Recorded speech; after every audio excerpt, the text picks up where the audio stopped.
The summer I turned 12 was the warmest I can remember. The days seemed to hum with the slow turning of the earth, and the air in our small village smelled of hay and honeysuckle. I spent most afternoons at my grandmother's house at the far end of Birch Lane, a place shaded by old ash trees whose roots swelled and knotted through the soil like the backs of sleeping animals. Her house was full of clocks, not grand ones, just little brass and wood things, all ticking in loose agreement, their soft choruses drifting through the hallways. I never thought to ask why she kept so many. She'd only say, with a faint, distracted smile, "It's important to keep track." On particularly hot days, she let me rest in the parlour, its curtains drawn to keep the light out.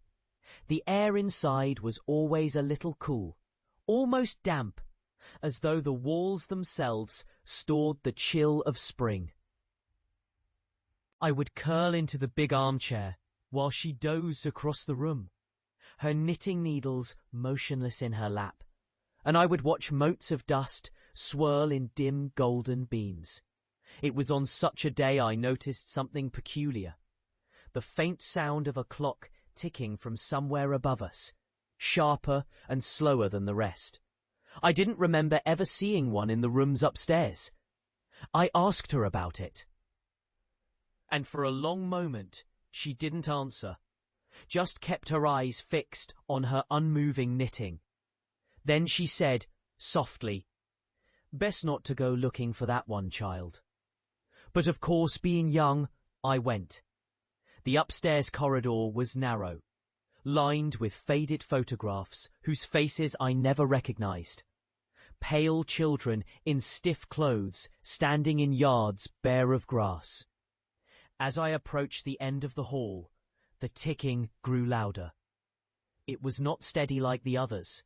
Sometimes it would pause, as if listening for me, then resume in slow, deliberate beats.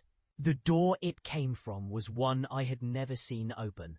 The brass knob was cold, and for a moment I thought it might be locked, but it turned under my hand. Inside was a small room with slanted ceilings, almost bare except for an old wardrobe and a chair set close to the window. And on the wall above the chair hung a clock. Not a simple mantelpiece kind, but a strange, tall thing in a case of dark, warped wood, its face of tarnished silver. Its pendulum did not swing evenly, but seemed to hesitate at the end of each arc, as though resisting some unseen pull. The strangest thing was the way the hands moved, not forward in smooth increments, but backward, creeping against time itself. I remember leaning closer, feeling the hair on my arms lift, and seeing, just faintly in the glass, a reflection that wasn't my own. It was a boy, a little older than me, with hollow eyes and a mouth set in a kind of half-smile. He did not move as I did. He simply watched, his head tilting slightly, the way my grandmother's did when she was remembering something from long ago. I turned quickly, but of course the room was empty.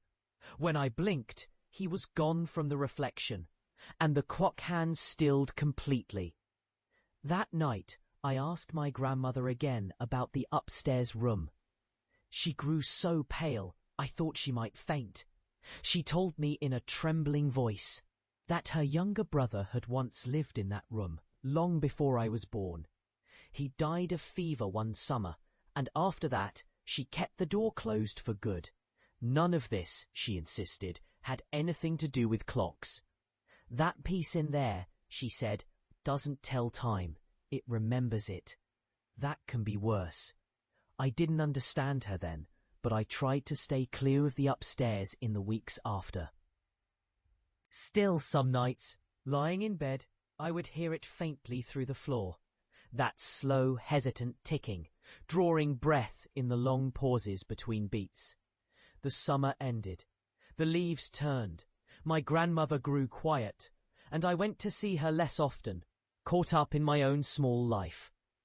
It wasn't until years later, after she passed, that I returned to the house with my mother to clear her things. I don't know why I went upstairs first.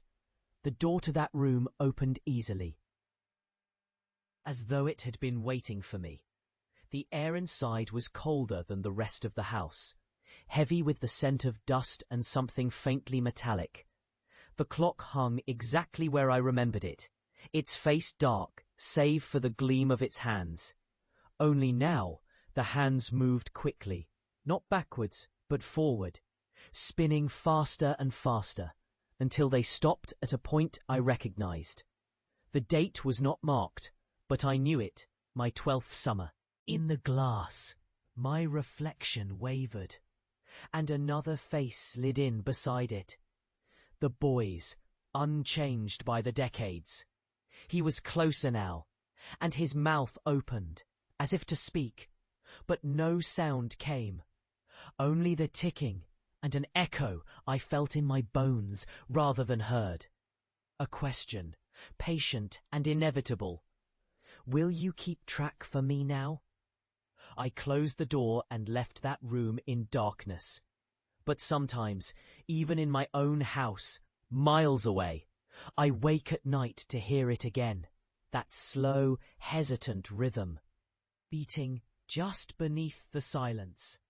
Each time the space between ticks feels shorter, and I think, though I try not to, about what will happen when it stops.